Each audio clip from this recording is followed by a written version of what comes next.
Welcome to the Shotokan Chronicles. In today's video, karate and the law. But first, be sure to roundhouse that subscribe button and ring the bell so you don't miss out on any of our future content. So karate is about teaching students how to be badasses in street fights, right? Of course not. Now, it might have been that way in the past, but that was a long time ago. Today, things are a little bit different. Wait, hold on. I've watched all the martial art movies that show people fighting. Karate is about learning how to fight in the streets. Okay, so here's the truth. If you have seen Cobra Kai, you've seen Johnny Lawrence fighting a group of teenagers at a strip mall. Get the hell out of here, loser.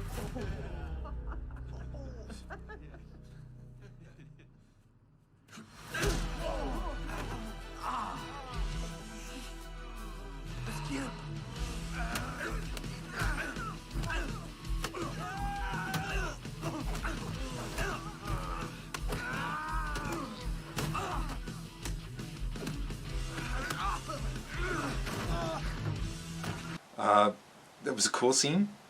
It was really good for the show to see that this karate bad boy still has it after 30 years. But everything about that scene has assaulting a minor written all over it. Now let's look back in history to the origins of karate. Of course, it was a different time. There were bandits. There was lawlessness everywhere. So people had to learn how to defend themselves. Fights were the norm. Even 50 years ago, fights in the streets were the norm, and people weren't arrested and hauled off to jail and charged with assault and so on. It was just a different time. Today, if you're in a street fight, you're both going to end up getting arrested, and you possibly will be charged with aggravated assault. So what's the point of learning a martial art today? Well, the whole idea of it is that second word. Martial means war. Art means something else. This is the artistic side of war. We're learning how to take that warrior aspect and make it into an art, to make it something beautiful.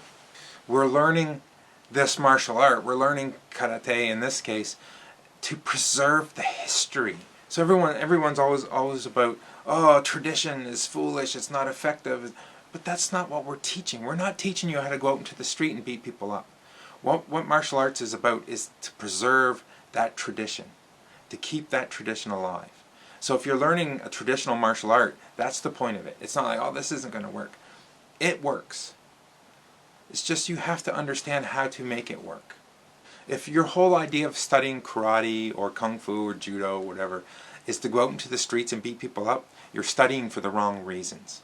Now don't get me wrong, you're going to learn how to fight, you're going to learn how to defend yourself. You're going to learn how to protect yourself and others. But protecting yourself does not mean beat the guy to death. Protecting yourself means to stop the attack and get out of there. Be able to protect yourself and others. The best way to do that is not get into a fight at all. Now, many people are going to disagree with this. Karate's about learning how to fight or even kill. And I can't disagree with that. You do learn how to fight. But what you have to remember is you're not above the law. Now, I've heard all the years that I've been training that you have to register your hands and feet as deadly weapons when you become a black belt. That's just a rumor. That's just silliness. You do, if you're part of a major organization, have to register your rank. So maybe that's where a misconception was brought into that whole idea that you have to register yourself as a deadly weapon. You register your black belt. But that's only with your organization. If in your country or in your regional area you have to go to the police and inform them that you're a martial artist, and that you're a black belt, that's weird to me. If you do that, please leave a comment below so I can know, and tell me what country you're from so that I can make reference to that in a future video. So when it comes to the law, there's different levels of assault. If you're being verbally assaulted, you cannot raise your hands to that person. You can't, oh, the person is calling you names, go out and clock them. So they have not committed any acts of violence against you, so you can't present an act of violence against them. You can only use sufficient force to end the assault. Now this can be a difficult thing to judge.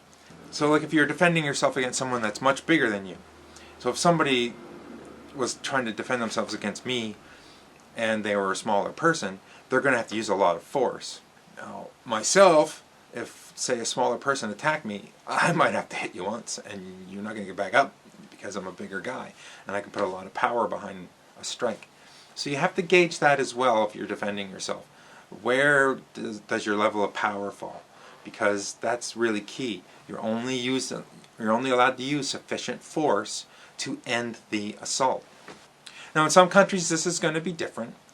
Laws differ from country to country, region to region.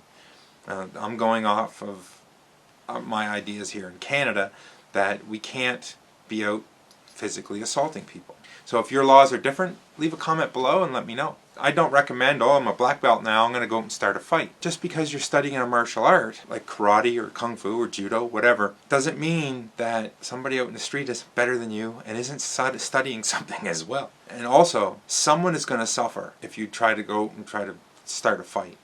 And most of the times, it's going to be you. Thanks for watching. If you want to check out some of my other content, there'll be some screens popping up here that you can view some of my other videos. Train hard. See you next time right here on the Shotokan Chronicles.